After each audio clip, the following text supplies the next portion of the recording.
Welcome to the BYOB podcast. Today I have an old mate of mine, and I don't know if that's probably every week, but this is a guy I used to work with way back when in the old days at Sensis. And James McCracken is an expert mortgage broker coach, and I invited him in to give some pearls of wisdom about running his own business and his transition, but also how he helps other people to do that themselves. So welcome to the show, James. Thanks, Andrew. Always good to see you. Always good to be hanging out and shooting the breeze.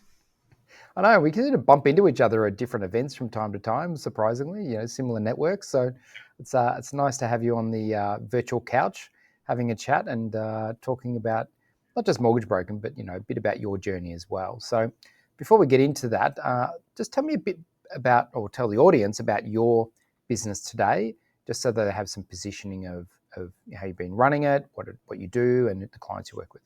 Sure. So these days, I provide business coaching and consulting services for established mortgage brokers, and have the good fortune of having two other coaches who also contribute to and provide part of that service for our members as well. And the bulk of what we do is in a group-based service that also combines elements of one-to-one coaching, so people get the best of both. And then I do some private consulting with essentially some high-performing mortgage broking firms as well. And so they like the customization and support that's available through one-to-one. Although there's other services we're looking to introduce, because I think the same is also true if you can have essentially a CEO roundtable with high-performing broking firms. They get the best of the opportunity to leverage each other's networks and knowledge and experience as well. Yeah, 100% agree. I'm actually in a coaching group, and I find that having other business owners to talk to is really useful, because just knowing that other people are sharing the same journey, ups and downs and challenges, is actually quite comforting that it's not just you. So, and that's part of the reason I do this podcast, because, I know that business owners, when they are struggling or there's challenges, can listen to this and go, oh, it's not just me when I'm growing my business, these challenges happen. It's quite regular. And also the successes as well. But, you learn more from the challenges you do than the successes. So in general nature. Yeah, sure. So, it can be cathartic too when you have the opportunity to and normalize things. So, regardless of whether you're in the infancy of your journey or whether you've got a more mature business, and regardless of industry, but there's typically different challenges that people experience depending on the level of progress and performance that their business is achieving. It's a good point, that in that people hit different challenges at different stages of growth. Solo, leaving your job, being a solopreneur, growing the business, getting a team, managing other people, growing beyond yourself so you can step out of the business, be exit ready. There's many different challenges at each level, and they're quite different, I think, at each level. So, and we'll get into some of those. Now, before we do that, I have to ask you a very important question. So what was your first paying job? So are we talking part-time or full-time here? I'm talking your lemonade stand in front of your house, selling mixtapes at school, whatever that may be, working at McDonald's. We actually did have something called the tempting table when I was about 10 years old. We were selling cupcakes out the front of the house. So that is a true story. And back in the day, it was something called Food Plus, which is a bit like a 7-Eleven. You go down there and buy your lollies and basically mark them up a fair bit and resell them. Since then, I worked with, a few part-time jobs in high school. So there was KFC and Myer, to name a couple, that got me through high school and the early stages of uni. And I stacked shelves in a supermarket for a while and got familiar with how to, get all the cans and the dog food and everything else neatly lined up so that customers would have a good experience when they came in the next day. Labels facing forward, mate. That's always the way. Yep. Hey, going back to the cupcakes. So, who made the cupcakes? Was it you, or did your mum make them? Or I pretty recall me and my sister making those. Yeah. Good call. You notice I didn't say we did it well. I just said we did it. It's a cupcake, man. How hard as can be. What was funny though is that they were literally at the front of our house, and actual cars and people would stop by and fork out money for them. Like whether I can't remember how much they were back in the day. Maybe 50 cents, might have been $1. I don't recall. But it's just amazing that people actually did pay. It's incredible. Yeah. Well, that's the thing. It's like the Bunnings sausage. You can buy the 10-cent sausage from the butcher, and then chuck it on a barbecue outside of Bunnings and sell it for $4. It's like that's a pretty good margin. For sure. I mean, it's for charity and people buy it, but it's just a part of a thing now. And I wonder whether you'd be able to do the cupcake outside of your house now with food standards and laws and child protection. You know what I mean? I don't know if it's the same anymore. I definitely know that I did a paper round as my first job, and rain, hail, or shine, with no wet weather gear or gloves or anything. I used to go out there in 4 degrees and deliver papers at 5 a.m. when I was like 10. And now, no one works until they're about 16. They'd have people drive around their cars doing their job. So, things have definitely changed, but probably for the better in some ways. For sure. Did you have the milk cart on the front of your BMX, or did Oh, you have some yeah. other? Yeah.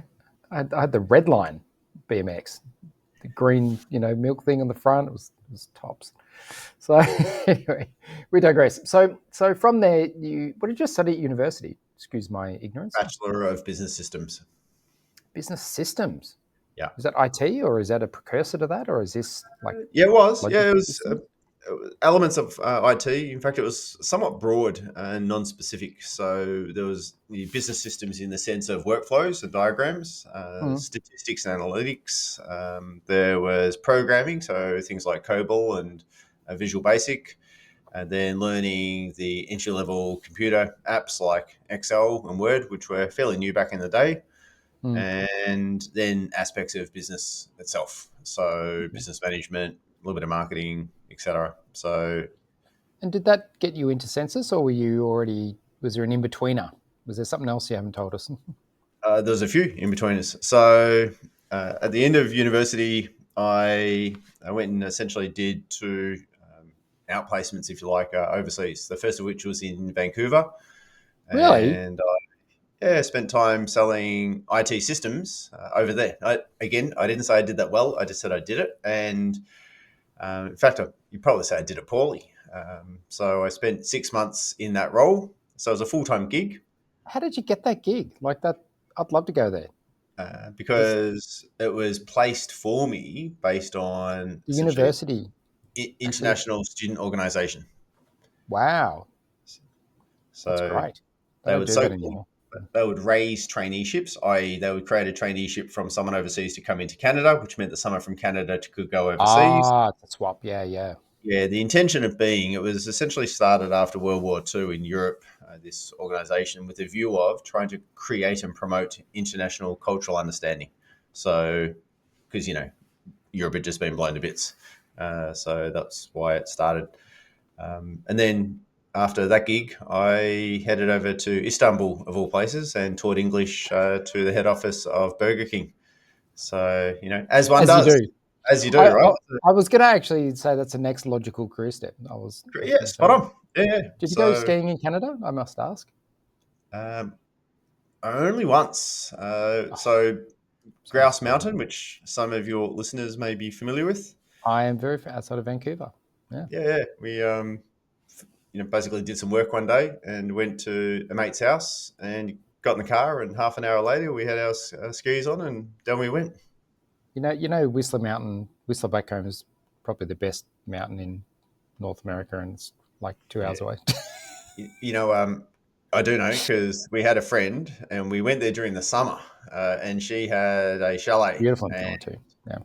yeah, like it was ridiculous. You went down into the garage of the chalet, and they had like 10 years worth of family passes just all lined up. And I thought, my God, how much money has been spent on the skis for skiing for this Oh, family? if you like skiing, you don't think. If you think about money, you'll never ski. It'll. It's Yeah, like I hear you. it's a So, crazy sport, but it's but it was good during amazing. summer as well. Super busy, and Yeah. actually, we did go there on the very first. It was the weekend when Thanksgiving. So the Americans have Thanksgiving before the Canadians do, and the first weekend, or the weekend for the American Thanksgiving, is the weekend when the Canadians snow season opens up. So Ah, yeah, I did not know that. Thank you for that piece of education. Did you see any ice hockey games? Just by the way, I didn't know. I'd love to. I want to go see an ice hockey game. So I have seen one since because my partner's Canadian. So Oh, really? I did not know that. yeah, and her brother. Did you meet her then, or was that later? No. We again next logical step. You'd meet at the Belgian Beer Cafe in St Kilda Road, right? So Yeah, that's because where else would you meet a Canadian person? yeah, spot on. So you're in Istanbul Yeah, I was. Yeah, and teaching Burger King employees English, and another 6 months stint, or 11 months. 11 months. What Yeah. was it like living in Istanbul? I mean, I can't even imagine. I've never been there. Yeah, look, initially it wasn't growing on me, I got to say. So it was pretty cold because I arrived in winter, and so cold, miserable, didn't really know anyone, and so I found it quite challenging and confronting, and I even contemplated coming home. And I must say, I'm really glad I didn't because I think it caused me to build a bit of resilience that I Yeah, wouldn't have otherwise experienced or embraced. challenge, like you said, it's good Yeah, for you. It's like an ice bath, mate, yeah, for well. 11 months. It lasted for a while. But when the inverted commas, the trainees, the rest of the trainees. So I was there for 11 months, but a bunch of people came during the Turkish summer, and there was another 30 odd people from around, mostly from around Europe, but also from North America, and built a bunch of great relationships. Had an amazing time, and yeah, I look back on that experience extremely fondly these See, days. that's a great story. Like you go there on a chance, you don't know anything, you know, it's challenging, but you stick it out and it turns out well. I mean, I think that's business in a nutshell, to be honest. It's sort of Yeah, man. Yeah, it have is. the It's amazing. persistence. So from Istanbul, you then, I don't know, you went to China or something and started building the Great Wall, or I don't know, what was the next logical step? Well, I traveled around Europe for a couple of months, which is pretty good on the Yeah. backpack. And when I got back, I then went. So for some reason, when I was in university in the early to mid '90s, I reckon one of the buzzwords was this word consultant. It seemed to be like the buzz thing back in the day, and the big four accounting firms and so on and so forth. So I had this fascination with being a consultant, uh, and so when I got back, I worked for a consulting firm for about 3 months before they said, you know what, it's probably best we part ways here. So that was fine.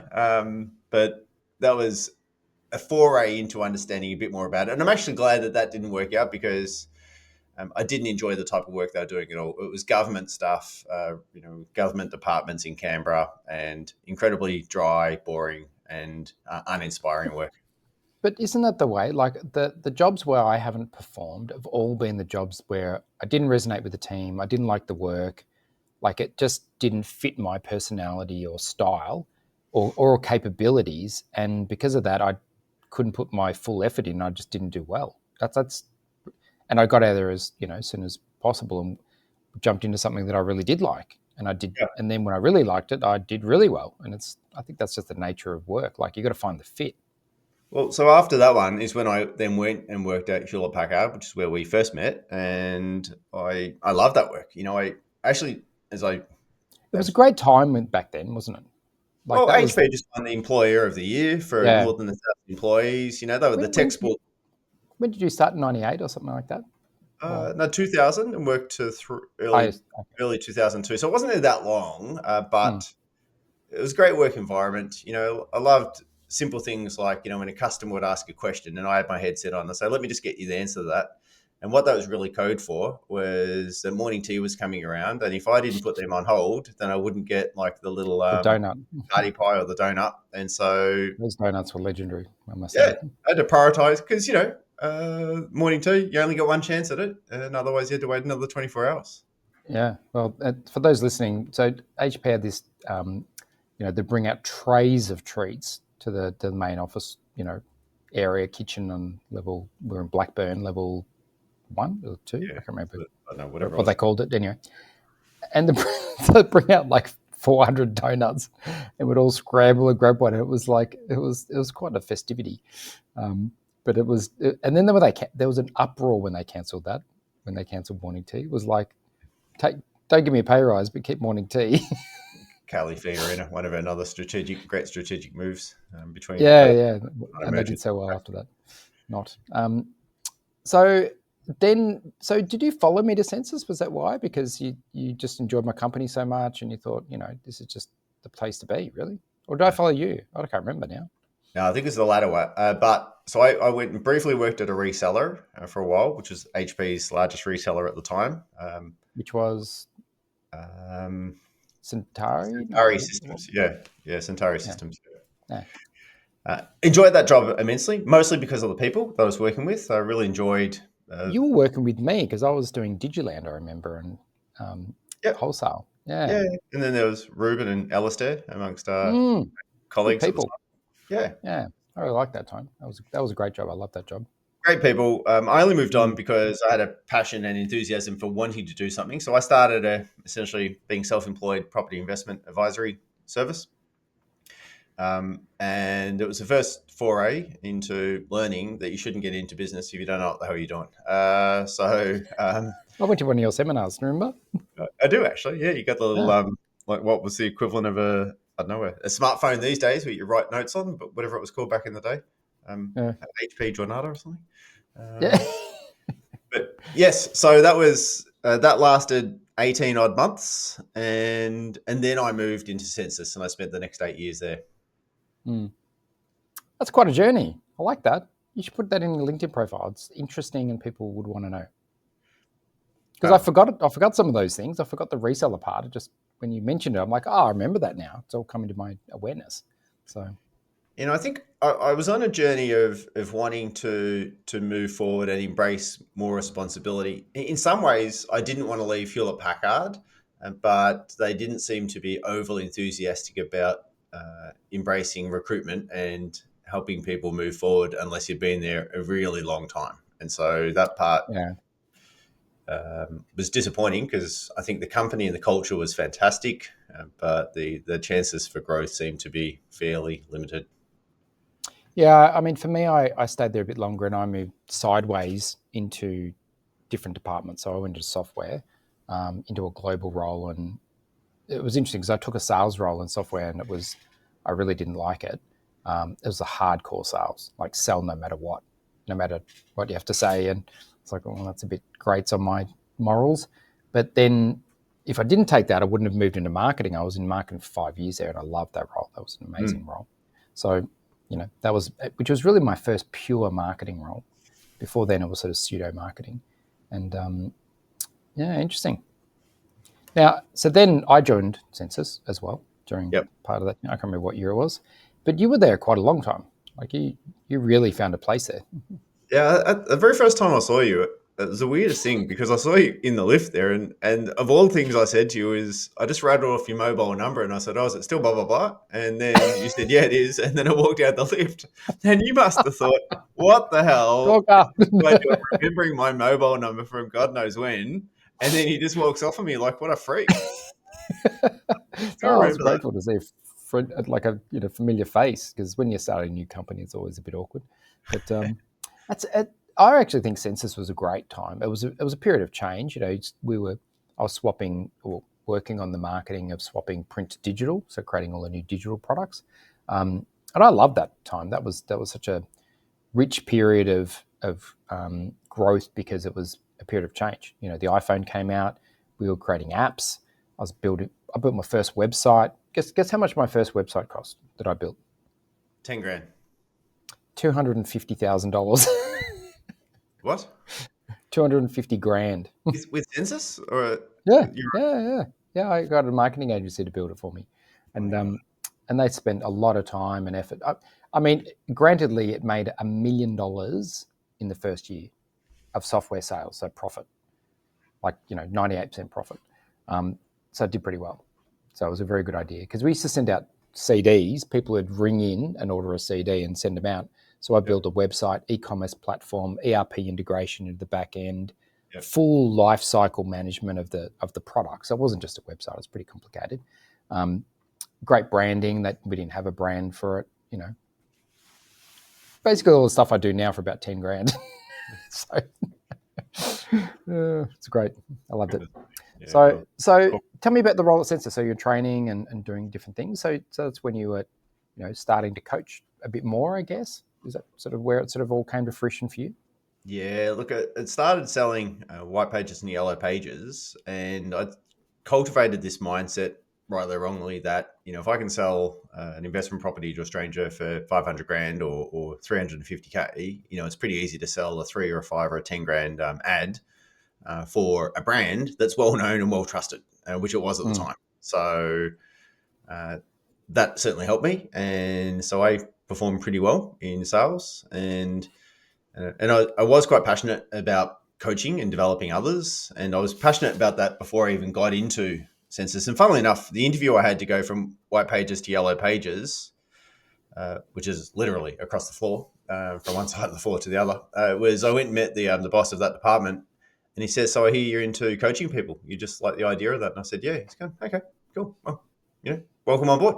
Like, that was literally the extent of the interview for being a part of that team, which Oh, was, frankly, he was passionate about coaching people too, and uh, his name's Darren Tyndall. Very grateful that he took time out of his own diary. Like, essentially, there was a bunch of us that used to catch up around 7 or 7:30 a.m. on Fridays, so well before business has started, and he would just take us in and help us understand how to actually coach and develop people. Which, again, he didn't need to that's do, but he just great. chose to do it because he could. And See, don't you think that's great when you're part of an organisation where people go the extra mile, not because they're getting paid or whatever, just because they're passionate about the topic and the organisation? I think that's fabulous.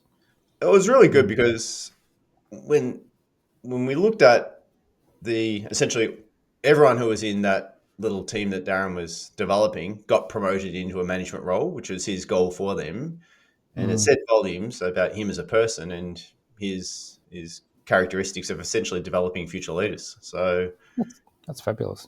yeah, it Yeah. was awesome. And so I then spent time in management for a few years before I then uh, had a coaching gig that was only that. It was coaching and training salespeople and sales managers, also within Census. And Mm. then essentially my friend who was heading up that department tapped me on the shoulder and said, "Do you want to have a management gig where you look after the coaches and the trainers?" And I said, "Sure." Yeah. So, and the reason that came about was because uh, it was an interesting situation, actually. There was people that on paper would seem to be the better choice for that gig because they'd run the premium sales teams at Census and so on and so forth. The reason my friend, who became my boss, chose me is because I'd already started paying for my own development in courses outside of Census to further my Mm. coaching and training skills and my knowledge. And that really resonated with her because she's like, nobody else does that. Everybody's sticking their hand up for freebies. You're clearly putting your hand in your pocket, and I'm quite passionate about this. And I think those attributes, yeah, sat well with her. Well, this is the thing is often what happens is the best contributors, the best doers get promoted to managers and leaders, but they're not necessarily the best leaders because they're doers. And so sometimes that's not the best strategy to go for. The best football player doesn't mean that they're the best coach of a football player. Mm. Doesn't mean they're not, but doesn't mean they are. And sometimes you can get a coach who's trained in coaching, and they can be even better. So yeah, just interesting point of view there. Now, then you pivoted into your own business, or am I being premature? I did at that point. So that I want to know happened. why. Yeah. Why? So I was planning the foray for that, hence doing my own coaching and training Yeah, but development. why? Why didn't you just think I'll stay at Census and then I'll get another job somewhere else? Like, Uh, because essentially the department I was in, which is a training and development department, was being absorbed back into the mothership, Telstra. And so over the course of a couple of years, Telstra, for reasons that I'm not particularly familiar with, but probably do with cost cutting, was they absorbed back in-house the finance yeah. department, and then they absorbed HR, Mm. which happened both of those a year prior. And so I'd seen some good friends, particularly from HR, lose their roles and move on to Mm. other areas. And then it happened with the training and development. And so But that, point being is, like, you could get another job, but you didn't, and you decided to start your own business, which is it's a yeah, fork in the road moment. And I'm just curious about why you just naturally gravitated to having your own thing.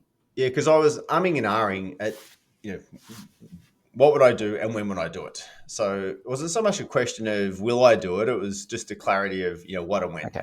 So And you always wanted to do it yeah, since the cupcake days, or since the like? Has it always been that I want to do my own thing? well, in some regards, I think there was a part of me that thought, well, attempt number one, which is where I was selling the investment properties, and it, didn't go so well. I mean, it did all right. Once interest rates started rising and I was less familiar with how to manage myself back then, that was a new environment for me. Um, so I think there was some sense of, an obligation to myself to prove to myself that I can do this. There's probably an underlying element of that, certainly not conscious.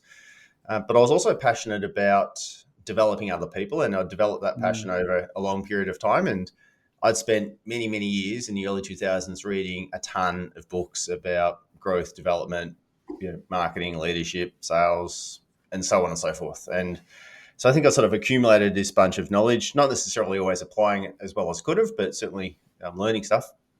Did you read And my book just out of curiosity? what's that? Did you read my book just out of curiosity? Which social stuff? Or? No, I'll send you a copy of my book so you can have a read of it. Please do. I'll add that to the Creating a list. Powerful Brand. It's a bestseller in my office. Sorry, I interrupted your flow. Go on. So all of that was permeating the back of my mind. And when I chose to move into management at Sensis, by definition, I was taking a substantial pay cut to do that gig with the view that it would help me develop the skills that I thought I would be better positioned to make use of down the road. And so it was essentially you'd almost call it a multi-year apprenticeship to help me accumulate the knowledge and skills that I thought I could then apply in my own business. Why did I do it at that time? It's because they gave me a golden handshake. It was a pretty decent payout. And exactly right, because I felt like, and as you probably know, and I'm sure many of your previous guests have said this, and when you get the golden handcuffs on, that's one thing about corporates is they generally tend to pay reasonably well, and so there's some disincentive for leaving that security and then starting, with nothing. And so that was a concern I had, and so I thought I made a good decision to essentially get made redundant 2 weeks before my partner gave birth to our second child. Which why wouldn't you start at that time? You're so similar to me. Like I left my last corporate job because I had a big blow up with the boss, and the company was going bad, and he was grumpy and was yelling at me because I cost a lot of money because he poached me out of IBM, and I was already running my business part time, so I already had it 1 foot into my own gig, social startup, and what was interesting was that I always knew I wanted to run my own business. I think maybe people who do what we do always have that inkling that it's not something they just wake up and go, oh, maybe I'll just give it a go. I think it's sort of always there in the background is the sort of point I was asking for before. And it's just a matter of timing, capability, because it sounds like you've practiced this many times. You've tried new things, you've put yourself in scary situations to see how you'd go. And, it's a test. We could run marathons and we could do, different other tests, but it's a test of yourself. Can I do it? Can I do it? It's very fulfilling. And working in a company is also challenging, but in different ways. And so you're kind of either built for one or the other, I think.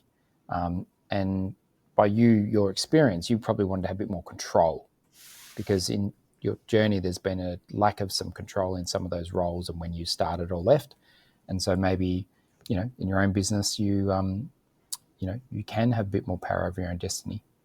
I'd say so, though I'd also say I had the good fortune of having, for all of my time in Sensis, good people around me. And so that was certainly a rewarding part is, good friendships, good relationships, really enjoy the camaraderie of colleagues.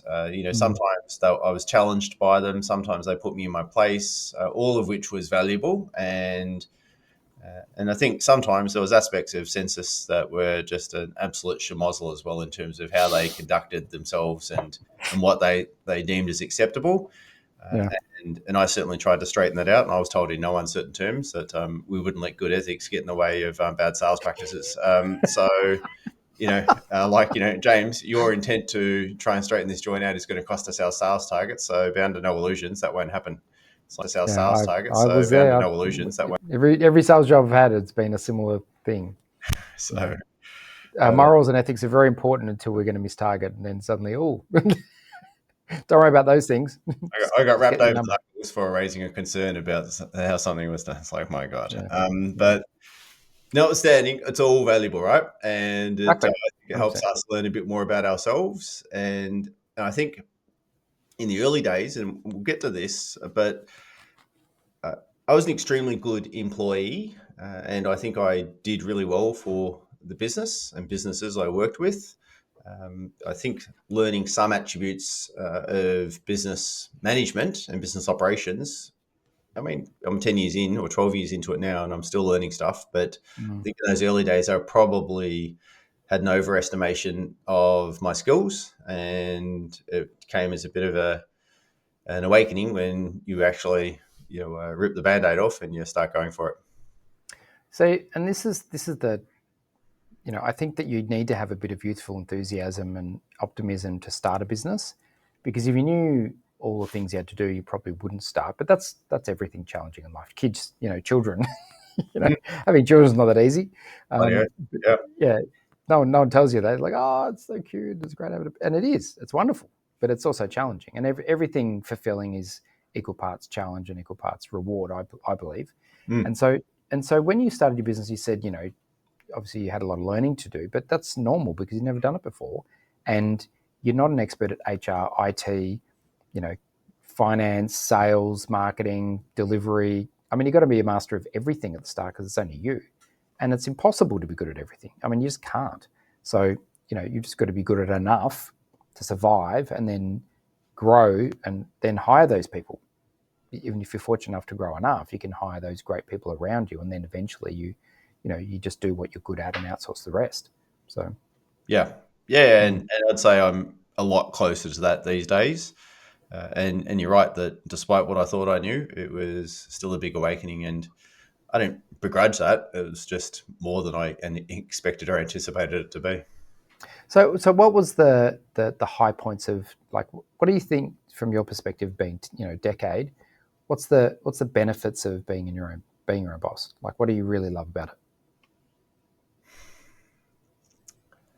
Uh, from a from a service delivery point of view, in the role that I'm in, I love seeing those buzz moments when clients have an aha and when they connect the dots around their own growth. And as a coach, I can do operational coaching and I can talk about, do this with your website and don't do that. And, that stuff for me, at least, is pretty easy. It's important, but it's easy. I think what's Mm. more rewarding is seeing the growth of the person when they make decisions that aren't necessarily natural or simple, but they do them anyway and they back themselves in and they get a different result because they've approached their life or their business differently.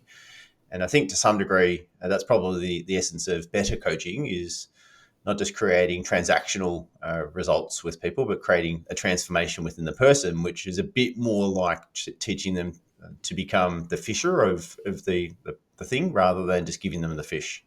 And so that for me is super rewarding. And it's also why I still do one-to-one. And some people say, I shouldn't do one-to-one, trading time for money, it's bloody ridiculous, etc. Yeah. And I get that. But I think that it keeps you sharp. And I also think that it challenges me to be working with businesses where they come to me, with businesses that most people would aspire to have. And yet they still appreciate and value getting outside perspective on where they're at, what they can do, and I also know that those people do appreciate it when I'll challenge them around, I don't know about that decision, or hold your horses, or let's have a look at this. And because they're not used to that in their business, they get the yes sir, no sir treatment Yeah. internally. So it's great for them to see value in an external party that can provide contrast or perspective. And the opportunity to build that relationship and go on a journey with them, which often is not always, but it's often a journey of years. So I certainly enjoy that as well. That's a really great explanation, because I feel the same in that. To me, we do. I was saying earlier to you before that, I started off doing personal branding for individuals, and now we do companies, and so we're working with companies worth $100 million, and the team basically runs a lot of that. But to me, it's the joy of the one-on-one. So I still do people starting a business, and and they go on small retainers, but I just love seeing the growth, and I love seeing the change and the development and helping people. Essentially, it's just helping people. And I feel like, the best rewards is not the money or the kudos or the whatever's. It's actually the helping others is really where the joy comes from, for me. And so you got to run a practical business, and like you said, you can't trade all your time for money. You've got to be sensible in how you leverage. But that, I wouldn't remove that one-on-one. And I know some people who run some big businesses and they still do that level of personal connection, because they know it's important and they get the joy from it. So I think that's a good decision for you to keep doing that. Yeah, look, over the years, I've played with this, as I imagine we all do. You try and work out, the right formula for stuff. The thing that's on my mind these days, like as much as any point ever, is how do we provide a superior client experience? Because to some degree, some of the content I'm going to share as a coach is going to be not dissimilar to what some others share in our industry. Yeah. I heard on multiple occasions that how some others share it is, probably, I guess there's a difference between being sometimes good from a technical point of view, but being able to deliver the content in a way that's engaging for others to grasp is a different skill set. Yeah. But beyond that is, what can we do that people aren't necessarily expecting that is a bit different? I'll give you an example is, I know one of our clients is into golf. So I messaged him and said, "Hey mate, I'm going to have a round soon. What balls would you recommend?" And he's going, "Oh, look, mate, for me, it's the Strixons, because they all look the same when they go into the bush." And it's like, you know what? Great. But I then went and got his logo essentially put onto a bunch of balls. And so it was personalized with his logo. Like, I could have put my logo on there and send him out to him, and he probably couldn't hit them off the tee quick enough because he couldn't care about my logo, but he cares about his, right? And so getting, a dozen balls with his logo on them, it's a bit of a wow moment, which I enjoyed doing that because I wanted him to have that feel good moment of going, this is so cool. And so just taking the time to find services like that, frankly, nothing about that has anything to do with coaching whatsoever, but I know that he enjoyed it, and I've since done it to someone else who, funnily enough, was texting a lot of people to say, "Did you send me these balls?" only to find out that it was me. The mystery gift. Well, I've ended up giving feedback to that golf company that they need to have a section on there that allows for a personal note to actually let people know. Yeah, so they'll know. Yeah, is that related to your Thailand trip? I know you got something coming up. Well, I do. So no, that's unrelated, but we are taking. So there's 2 coaches and 10 people going on a trip to Thailand for a week. It's a combination of a business summit. So there will be some networking and business stuff, as well as playing some golf as well. So that'll be a unique and different experience. And I'm really glad it came about, because when the opportunity was availed to do it, I went into the next room and got down on my knee and said to the missus, I love you, right? And she said, yeah. And I said, and we've been together for a long time. She's like, yeah. I sort of held her hand. I looked her in the eye and said, you know what, dearest, would you mind if I took a week off to play golf in Thailand? And she couldn't say yes quick enough. So thinking I was going to pop the question. So yeah, we're looking forward to that. That'll be a great experience. And have you ever played golf in Thailand, by the way? No, I've spent a couple of days there only. It's a little bit hot. I'll give you the tip. And just I played there once and almost melted. It was like, depends on the time of year, but it was a great experience, wonderful experience. So we have great courses been told and the hospitality is amazing. So we've got carts, so that will save the legs. But we've all been told to bring clothes to change into straight after the game, because you're just going to be that hot. Oh yeah. So Yeah. Anyway, it's great fun. All right, so that's the upside. What about the downsides? What's been the most challenging moment? Just give me a couple. Probably, which week you're talking about, but what did you find most challenging? Because everyone's probably a bit different. Everyone's got different strengths and weaknesses. yeah, look, you mean so in running the business, when you've got the logo NAB or ANZ or IBM or Sensis behind you, and you're good at sales. Well, actually, the logo is doing a lot of the heavy Yeah, yeah. I've done this a you. lot. Yeah, with And my clients. hang on, my brand has no traction in the marketplace. But Because no one knows who you are. Because the brand's brand new. The company brand at least. correct. But your brand had some. I've got I suppose you also went in a different area, so it was quite a different area to what you were working before. So you got to establish a whole new brand in a whole new community, which is actually quite difficult. yeah, and to be fair, to some degree, I didn't know exactly what I stood for, and so there was a Mm. learning to go through in terms of types of people I wanted to work with. Yes, I wanted to do training, and that's what I was doing. But it took me about 3 years before I just decided to niche down in the broking segment. But along Mm. that way, the early days of inconsistency of cash flow and not being familiar with getting a regular paycheck, I didn't look after my health particularly well, and there were moments where I think I created undue stress for myself, and I took the third bedroom of a 3-bedroom house as the office, and all of a sudden, we've got the 4 of us living out of 2 bedrooms, and which might sound not that hard, but it ended up being not particularly pleasant as well. So there were quite a few things that were very, very far from ideal, and the house, to some degree, we didn't stop spending money, and whilst the business was profitable, we were spending more than what the business was making. So the business was profitable, but our expenses exceeded the profit. And so essentially over the first 3 years, we're going backwards. Mm. Well, and I would expect that for at least the first period, to be honest, because you've got to establish things, you've got to invest in things, you've got to find your footing. And like you said, until you niche down, I remember when you did niche down, I was like, okay, it's an interesting, market to focus on, but you just got to stick with it, and you have, which is great. So I presume Yeah. it's going better now, and it sounds like you've got, if not employees, but partners. So you've been expanding, which is great. Yeah. I mean, I'm extremely happy with where things are at. The people that I have the good fortune of working alongside are incredibly adept, intelligent.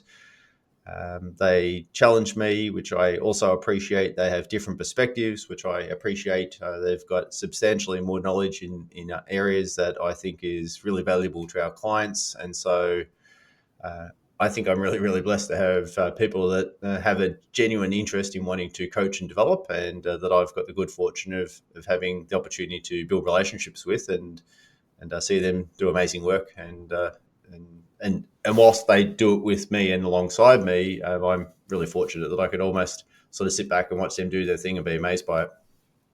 So it's interesting you say that. It's like I remember when I first started my business, people said, hire people smarter than you, and never be the smartest person in the room, and all these sort of quotes.